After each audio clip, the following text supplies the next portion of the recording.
কালকে যদি হচ্ছে জলাবদ্ধতা হয় ঢাকা শহরে, আমরা সরকারের সমালোচনা করব, সরকার ব্যর্থ হয়েছে। কিন্তু বাস্তবিকতা হচ্ছে আমরা যারা বিরোধী দল আছি তারাও কতটুকু সরকারকে হেল্প করে এটা হয়ে ওঠে না। সেই জায়গায় কি হবে, ওই যে সাধারণ মানুষের ম্যান্ডেট পেতে হবে। এই পৌরসভার ধরেন হচ্ছে অ্যাবাউট 20% ভোটার এরকম ব্যবসা বাণিজ্যের সাথে জড়িত, এই দোকানপাটগুলোর সাথে জড়িত কোনো না কোনো ভাবে। সুতরাং এরা একটা নেতৃত্ব বুঝবে, তখন সেখানে নেতৃত্ব দেওয়ার জন্য এসে দাঁড়িয়ে যাবে হয়তো এনসিপি কেউ একদম এইভাবে পুনর্বাসন ব্যতীত খাল খনন করতে দেওয়া হবে না, খাল পুনরুদ্ধার করতে দেওয়া হবে না। তো ভাই আপনাকে কে বলছে? আমি আমার দলের নাম বলতেছি জাস্ট একটা XYZ না বলে। বাংলাদেশের বাস্তবিক পরিস্থিতিটাই এটা। আমাদের আসলে এখানে কালকে যদি হচ্ছে জলাবদ্ধতা হয় ঢাকা শহরে, আমরা সরকারের সমালোচনা করব, সরকার ব্যর্থ হয়েছে। কিন্তু বাস্তবিকতা হচ্ছে আমরা যারা বিরোধী দল আছি তারাও কতটুকু সরকারকে হেল্প করে এটা হয়ে ওঠে না।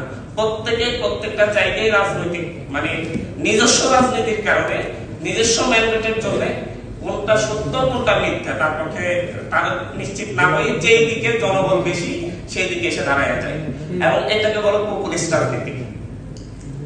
আমাদের এই যে বাংলাদেশে প্রচুর চর ওঠে, মাথায় মাঝে মধ্যে নিউজে দেখি যে হচ্ছে বাংলাদেশের বিপরীত বাংলাদেশে আরেকটা বাংলাদেশের আবির্ভাব।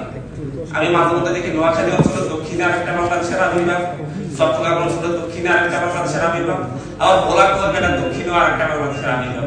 মানে বাংলাদেশ তিনটে হয়ে যাচ্ছে আরো বেশি। কিন্তু বাস্তব হচ্ছে এই স্তরগুলোকে এই উঠে এই ভাঙে, এগুলাকে ঠিক মতো মানে হচ্ছে আমার হচ্ছে এই স্তরগুলোর অধিকাংশ ডাকাতদের পাওয়া থাকে, ডাকাতদের দখলে। এবং এই ডাকাতরাও আমরা আপনারা ছাত্ররা বা হচ্ছে কোনো সাধারণ কেউ না, এরা প্রত্যেকে হচ্ছে কোনো না কোনো দলের রাজনৈতিক পোস্টের নেতা। জীববৈচিত্র্যের কথা বলবেন, আমি কি একটা দিক দেওয়া হয়েছে, আমি এখানে আপনার হচ্ছে জীববৈচিত্র্য নিশ্চিত করবে, কৃষি করে কার্যক্রম করবে। তারা শুরু করছে কি হচ্ছে খাল বাদ দিয়ে খালের ভিতর বাদ দিয়ে তারা খালের পানি প্রবাহ বন্ধ করে দিয়ে এই খালটা বিক্রি করা শুরু করছে। মাছ ধরার জন্য জোয়ারের পানিতে খাল যখন ওভারফ্লো হয়ে যায় তখন এখানে মাছ থাকে, জোয়ারের পানি যখন পুরোপুরি নামতে না পারে তখন সেখানে হচ্ছে তারা এই মাছগুলা ধরে। এবং এরপরে কি হয়, এই যে মাছ ধরার পরে যখন জোয়ার ওভারফ্লো না হয় তখন এখানে হচ্ছে পচা পানি তৈরি হয়, দুর্গন্ধযুক্ত পানি তৈরি। এবং এই পানিগুলা চরাঞ্চলের মহিষ কিংবা অন্যান্য প্রাণীরা খেয়ে অহরহ প্রাণী মারা যাচ্ছে।